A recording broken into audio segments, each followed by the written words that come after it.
So I was thinking about insight, um, inner vision, um, knowing one's own heart, knowing one's own thoughts and opinions. Um,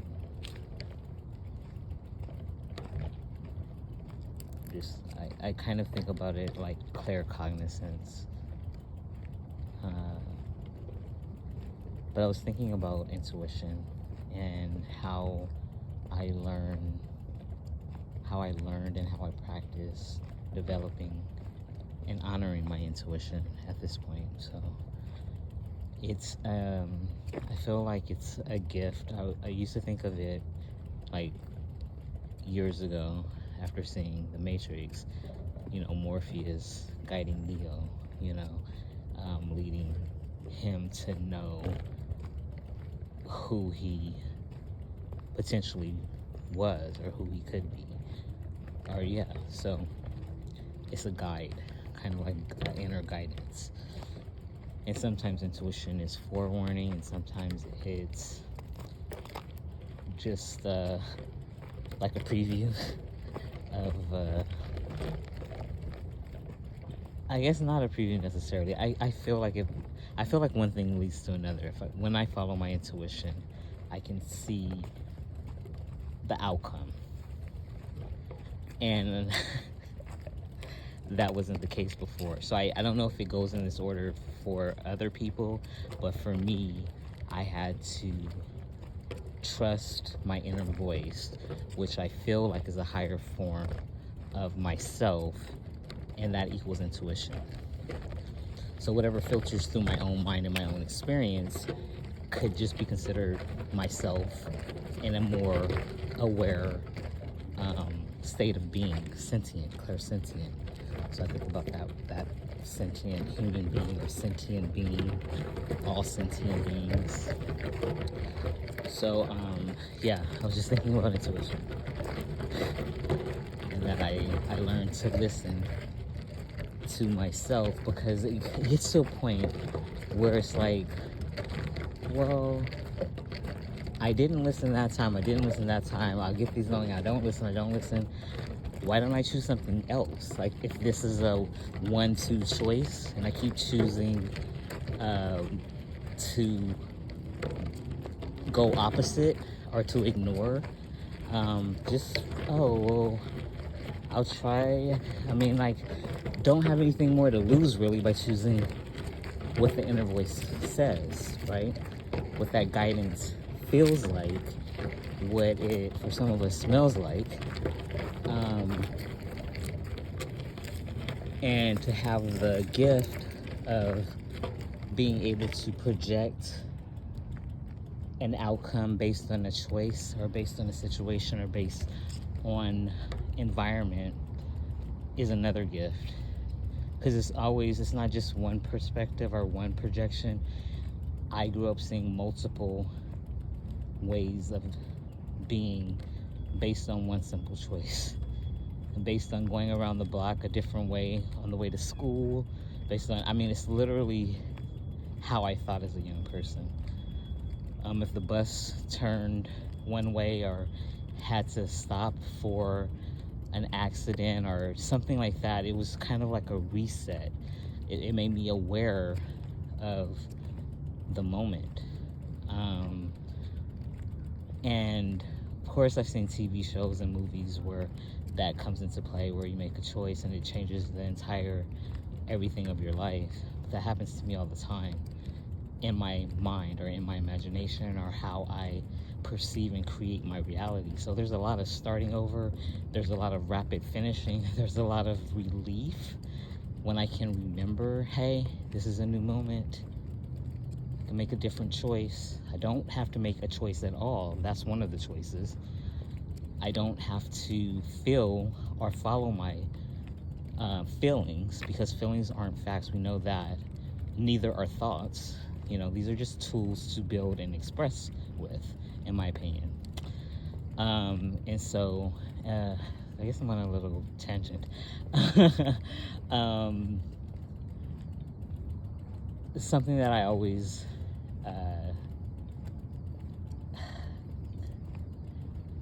well, not always. It's an insight that I got early on of being in the shelter here. I got here in May. It's October. No, it's September. And so it was about, let me see, hold on a second. I got distracted because there's someone having a hard time next to me, or a challenging conversation with someone I can't see. And that's another thing. We could be interprojecting, because a lot of people are lonely, and a lot of people are really, there's a funny thing, because we're one. We are like, I consider we like a collective of one that ends up equaling one. But we are, when I say we are one, I also mean individuals dealing with our own individual self and getting to know. I'm obviously I'm speaking from my own point of view. I won't say that. Anyways, dealing with my own self and how I respond to my environment. Before 2020, from 78 to 2020, it was very much reflecting everything around me, being really empathetic and hypersensitive and boundaryless. It's not exactly boundaryless, but it was like I call it blendy.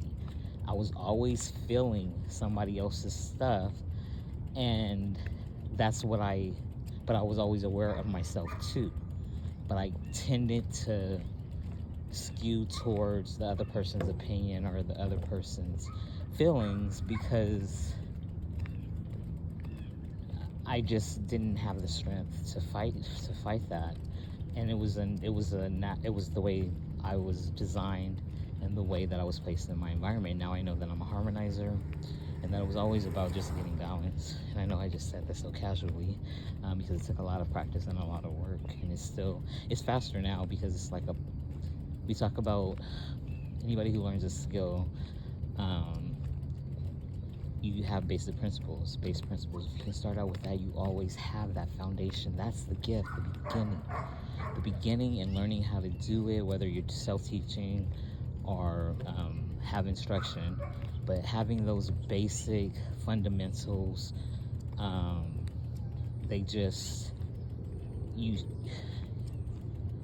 call it first principles. You can always just go, it's not even go back to it, it's you've built from it. So whatever you're doing in the moment has that practice. And some things, like yoga or like running or like whenever, like athletes, you stretch before. That's a part of the procedure. It helps your body warm up. It's also, it's directly self-love.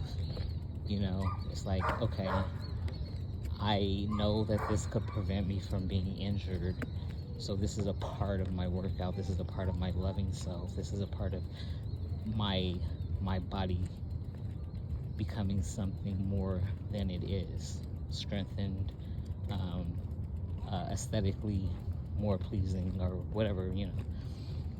So it's that idea. So I feel like I have a talent for creating and a talent of self-reflection. I'm a navel gazer. So as much as I've been with people, as much as I love people, and have loved people with my entire being, even when it was painful and even when it was contradictory to my own nature, I just was always myself too. The whole thing is, I think, after I started painting in 2019, after I got that gift, and I knew that not only one cycle was closing, but many of my cycles were closing. It was such a triumphant, successful, blissful, proud energy, and relaxing, because I finally felt like, okay, I'm here, I did what I needed to do. I can just be myself, and I can be happy, and I can show people. I have something visible to show people. This is how I think, this is how I feel, this is what I see. It wasn't rose-colored glasses. It was, I see the colors, I see everything that makes us, and we are beautiful. and it's reflected all around. And I sometimes I think, do people not see nature the way that I see? Am I blessed to have grown up with this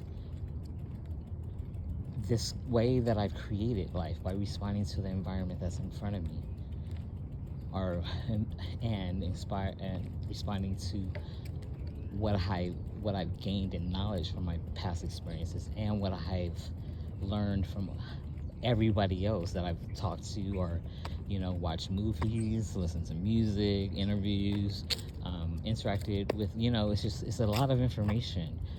And that's why I like this particular time in my life, that I get to just be quiet.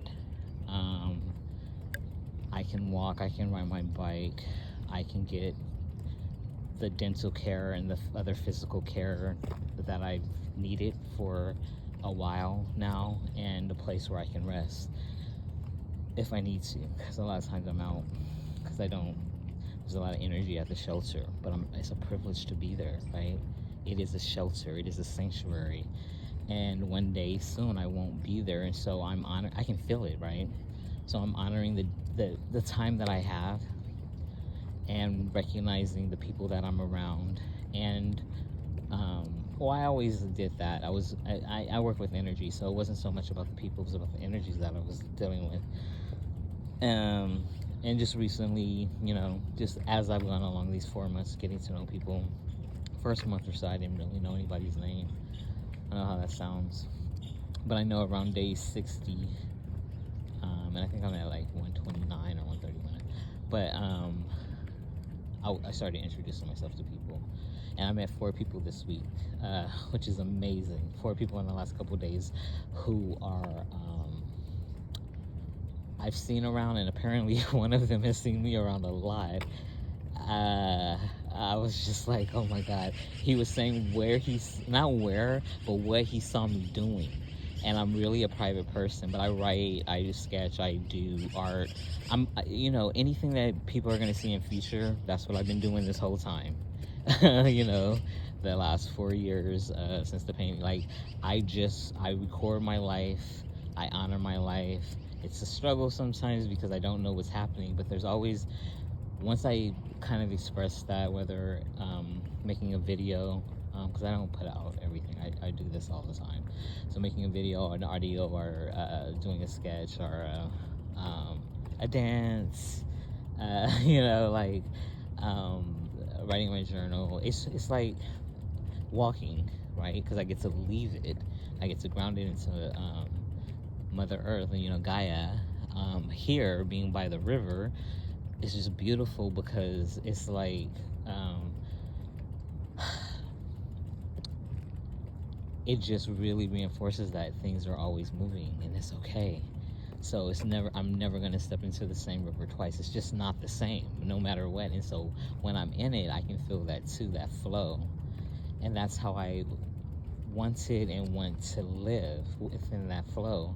And even so, this is what I was coming to realize. Even when I wasn't aware of it, I was still in the flow, but sometimes I resisted or fought against when it could have been easy. And I did that a lot. I'm saying sometimes I swam upstream for a reason, and I got strong. Things were tough and challenging, but on a soul level, whoa, soul, spirit, it's been so good. In a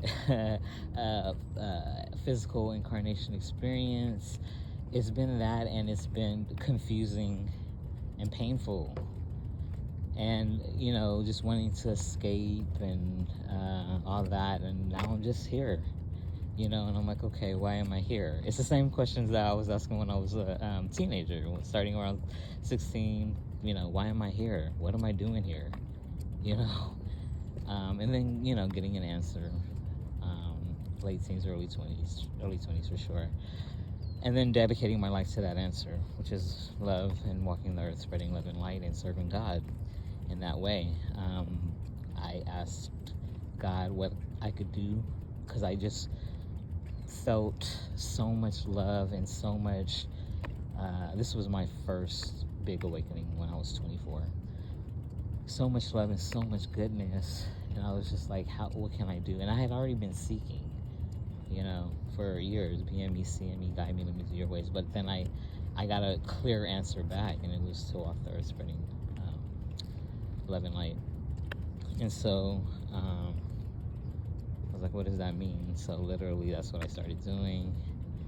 And I had so much energy running through my body that I couldn't control it. So I was losing control of my body, and I had to call for help. And it ended up that, I was talking about love. I realized now I was channeling. I was also dying, but I wasn't dying in a way that my body would be dead. I felt like I was being born again in spirit, which I was. But I was taken to the hospital, and I was diagnosed with bipolar 1. And that started the whole thing, because before that I had a tremendous amount of independence. I have my own apartment, I have a good job. I worked at FedEx, I was a driver. I have my own truck. I could travel. I have 3 days off a week. No kids, no spouse for the most part. I feel like the last couple of years of that, like 22 to 24. So it was just a different life, and it was also challenging. I was going through my own mental health things, because living alone and working alone, like driving all day to remote areas, because I drove far out. So some of my first delivery could be 2 hours after I left the station. So and then living alone, there's a lot of time to be with oneself, as people now know. More people in the world, or more people in the U.S. anyways, know from COVID the last it was 2 years, over a year, So I've had bouts of that during my life. I can think of at least 4 times where I've been kind of put out of commission and had to sit and be for a couple years. And how much comes from that, and how it's kind of like hermit mode. It's sort of like, because I'm a meditative guy. I've been meditating since I was in my late teens, so for 25 years at this point. And it's I guess I'm just talking now, it's just all over the place. But the why I started talking was about intuition, and how I learned to honor my intuition, how I learned to listen, and how I learned to follow it. And it just it's a practical choice. It literally, and this is my sun in Taurus 12th house, and my Virgo moon in 4th house. It's like, okay, it's not that the other thing didn't work, it's that it was harder than it needed to be. And I spent a lot of my life, it could be even now, harder than it needs to be. To ease up, that's what I prayed for 20 years. Well, since I was in my early 20s, when I was married, my first, I was in my first wife, and I haven't gotten married again, but obviously I will. But we used to do loving guidance. We did gratitude, and we did, I started doing loving kindness, but we did gratitude every day, every night. The Abundance of Gratitude, I think, is what the book that we read. We used to read self-help books together, and we were together from 18 to officially divorced at 25 for our purposes. So anyways, yeah, following, just making a difference. Be like, oh yeah, I've already not listened a lot. And for some people, if they don't listen, something bad happens, and it's clearly like, dang, I should have trusted myself, But mine has been pretty mild. It's just a feeling of like, ooh, that was harder than it needed to be. A lot of times, though, when I've gotten into, not scrapes, but into things that maybe were not great for me, and I'm talking about pre-2020, I was curious. That's the thing. As a soul level, as a kid level, a lot of us know kids who are like very curious, very why, and talkative, and are quiet and thoughtful. But I have a ferocious, and that need to learn. the kids who have that, don't give that up. This is how we came in. This is who we are. In my opinion, and I do think it can develop in others. Because I've seen it happen with people in my family where they didn't think that they were this way, and then they had a teacher, or they met someone, or they read a book. One of my relatives read Joy Luck Club when he was 18, and it changed his whole perspective on how he learns and what he could do with his writing and his education and more purpose, right? Just less alone. And I was really surprised because it was a random thing, but I remember him calling me and said, yeah, I heard of this book and I read Joy Luck Club, and I think he was going to go see the movie, and it was just a really cool thing to see how much it changed him. And that's guidance, so I'm just saying, like,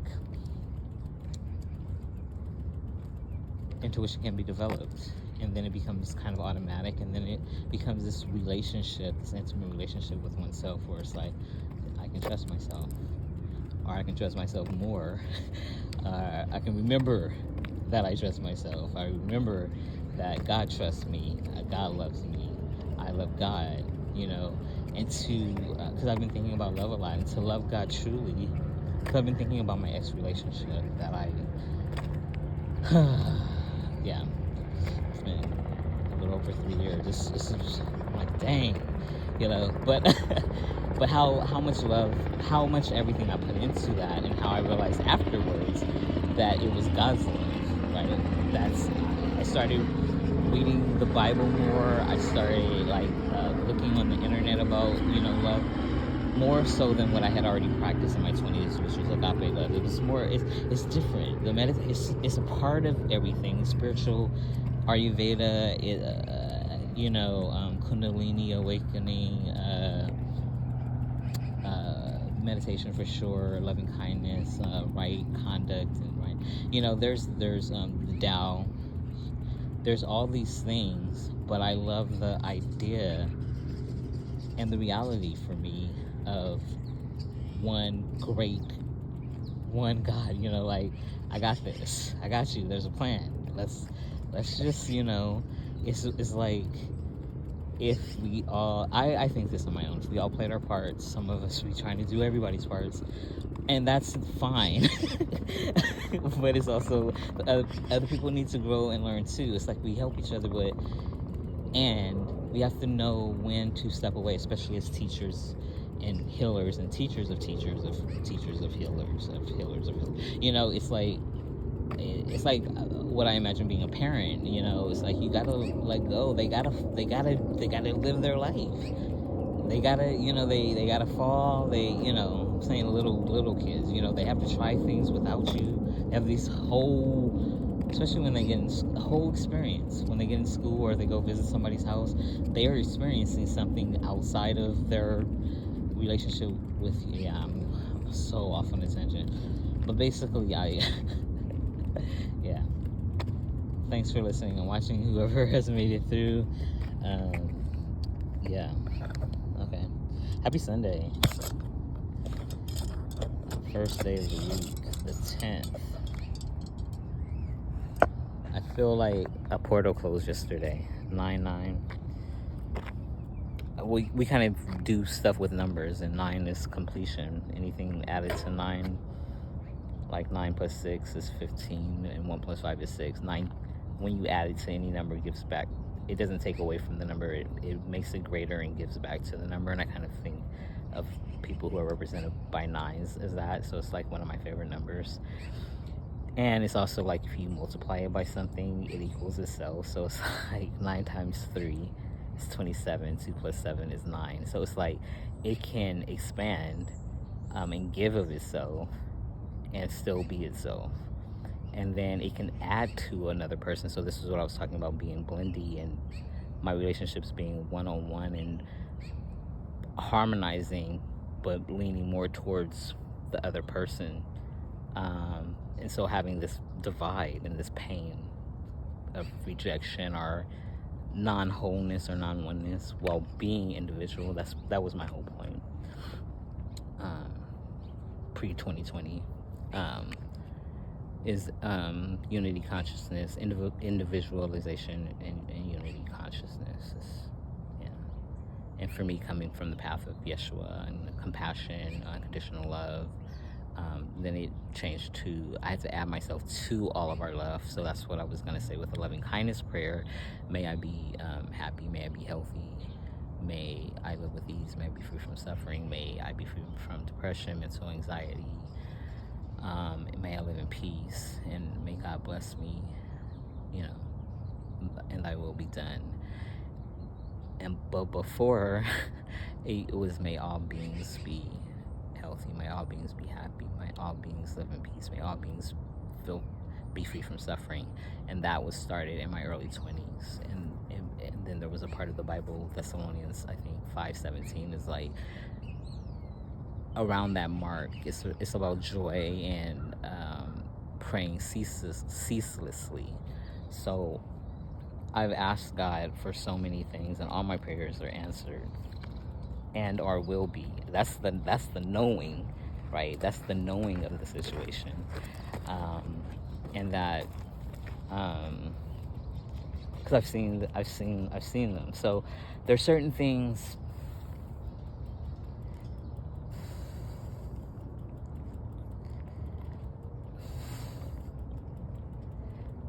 There is a plan. God has a plan. God has a plan. There is a plan.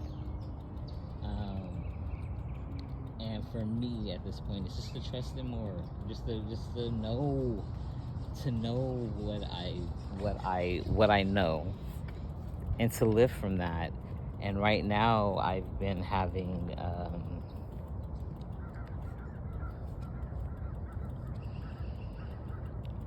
I was gonna say doubt. The shelter with the 4 COVID cases in the last couple of days, and feeling neglected and abandoned by the director, it just brought up a lot of stuff.